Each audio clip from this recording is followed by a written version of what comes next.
Hey, what's up, guys? It's another episode of Campionato TV. Like I said in my post on Instagram, I'm going to be posting a video on YouTube about the Toronto FC game, Toronto Italian Chapter 2 with Insigne and Domenico Criscito playing for Toronto FC. And also, I'm going to talk about the Pogba signing for Juventus. But first, I'm going to talk about the Toronto FC game. I'll be honest with you, I never watch MLS, but being that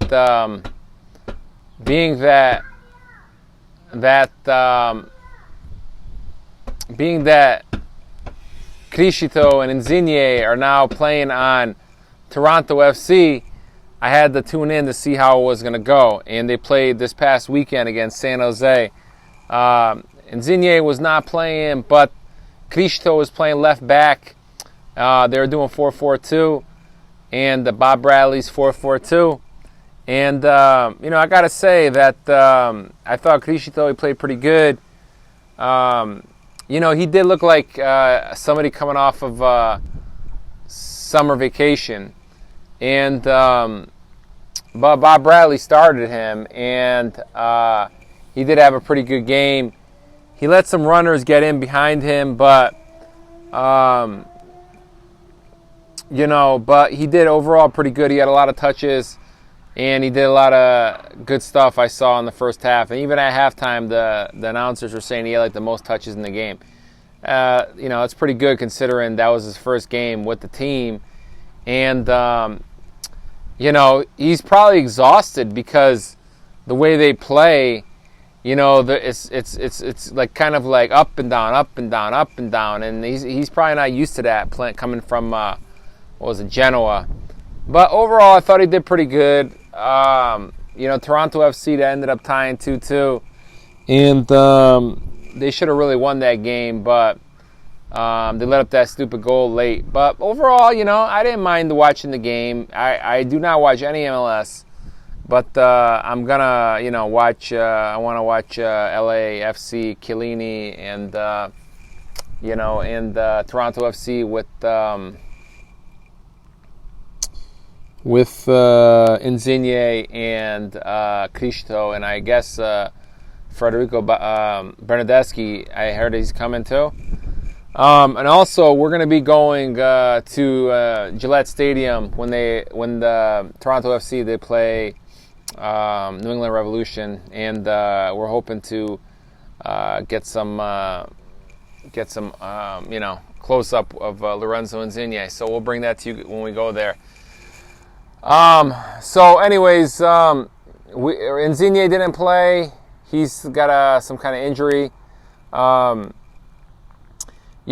Bradley, I don't know if he was pressured to put Criscito in to start. He played good. He looked like one of the better players out there considering his age and that he's coming off a summer vacation. I was surprised how much he let him play towards the end of the game. He was grabbing his leg. Hopefully the guy didn't get injured. But, Bob Bradley, you got to know better than this.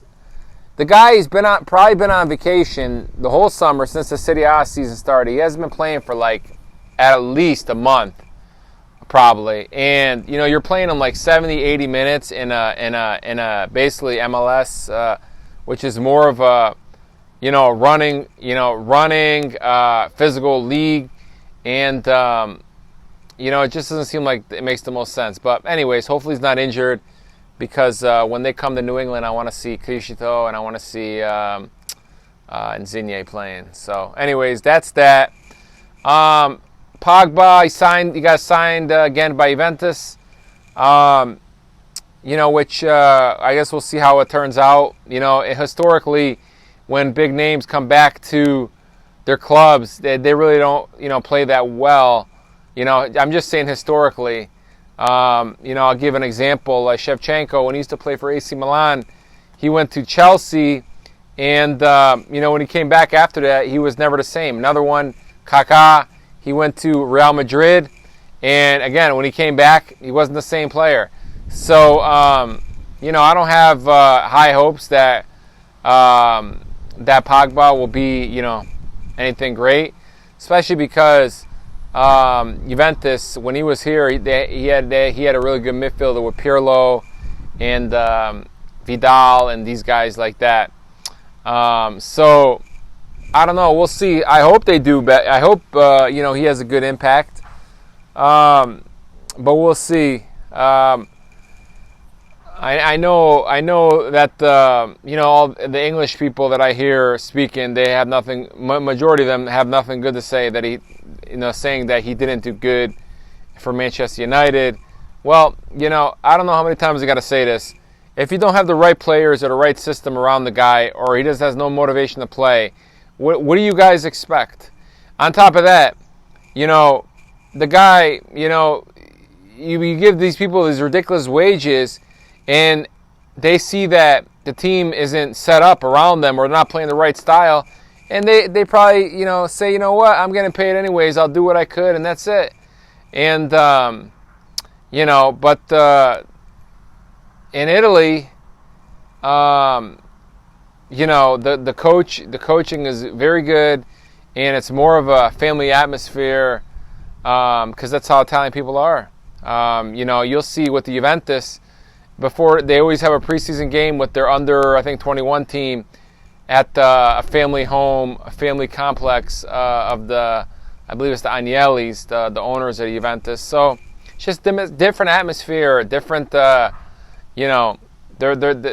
players are not just just some number or whatever, like these teams in England, like Manchester City. They have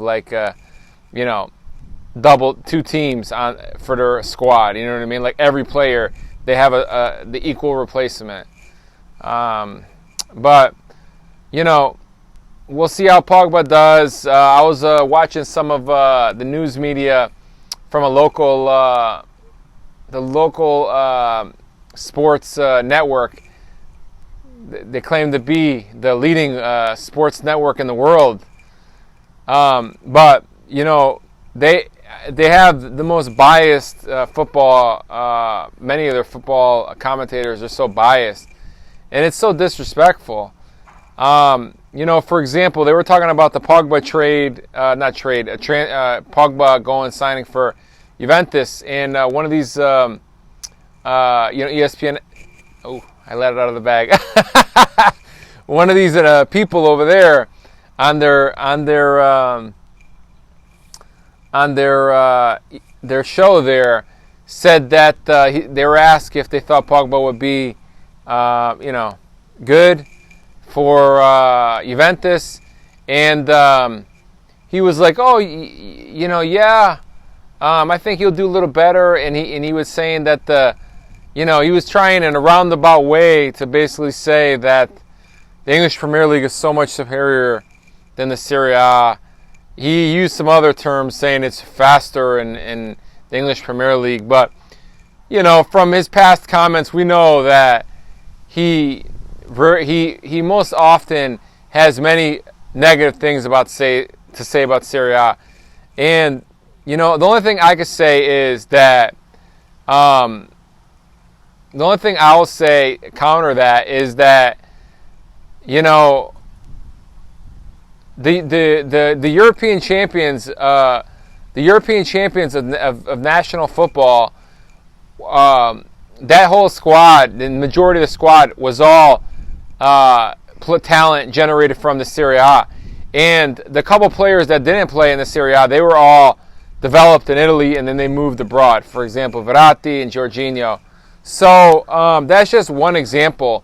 And if you look at the results in Champions League as of late, when English Premier League teams play Serie A, Napoli's beat Liverpool, Atalanta's beat Liverpool, Juventus has beaten Chelsea, Atalanta should have beat Manchester United twice this past year, if it wasn't for Ronaldo, who doesn't even want to stay there, by the way. Roma, they beat Leicester City. I mean, the way that these people speak is as if the English Premier League is so much far superior. Yeah, they've been doing good in the Champions League as of late. I'll always say it. Football is cyclical. But they're not smashing Serie A teams. You know, like, for example, I'll give you an example. Manchester City, they played, I forgot who it is, Benfica or Sporting, one of those teams in the past Champions League. And the first game was in Portugal, and they were winning like 4-0 at halftime. Like, that will never happen. Has never happened with an English Premier League team and the Serie A team. Typically, like I said, Napoli's beaten Liverpool many times in the Champions League. Juventus has beaten Chelsea. Atalanta, they did good against Manchester United and Manchester City. Roma has beaten Leicester. You know, there's just so many examples. If I look up Champions League and UEFA League, UEFA Conference League, or UEFA Europa League, Conference League just started this year, that the teams, they're very competitive, and you know, one team, you know, best one on them one night, and then another team best on another night. They're very competitive teams. I just think that the one of the advantages that the EPL teams have over Italian teams is obviously the money. And when, you know, you could buy basically two lineups, you know, the same quality player for each position, every position, you know, that's a severe advantage. You know, they were talking about it. I guess, in the English Premier League, they now got 5 subs. And I heard a very interesting point of view, which I agree with, that, you know, everybody was like, yeah, the 5 subs is great because the players, they need a rest. And no, it isn't so great for some teams, and I'll tell you why. And this is the view of somebody else that I heard, that because these smaller teams don't have a big enough budget, you know, they don't have comparable players in every position. They put their best player in the field, and they sub out, you know, 1 or 2 players and 2-3 players a game, and that's it, because they don't have the same level of player times 2 like a Manchester City or whoever else, Chelsea or whatever. And Manchester City, if you got 5 subs, they could basically swap the whole lineup out with the equal player, and that's a huge advantage. And this is the same thing that happens in Champions League. And you know, if one of these top teams that doesn't have as much money, they get somebody injured, and that's a significant advantage. So, anyways, that's all I have today. We'll see how Pogba does. We're looking forward to TFC and Insigne show and Criscito, and hopefully they do good. Don't forget to subscribe and leave a comment and let me know what you think. You agree with me? You don't agree with me? We're not going nowhere. We will call out people for the comments they make that are unsubstantiated. Have a good night. We'll see ya.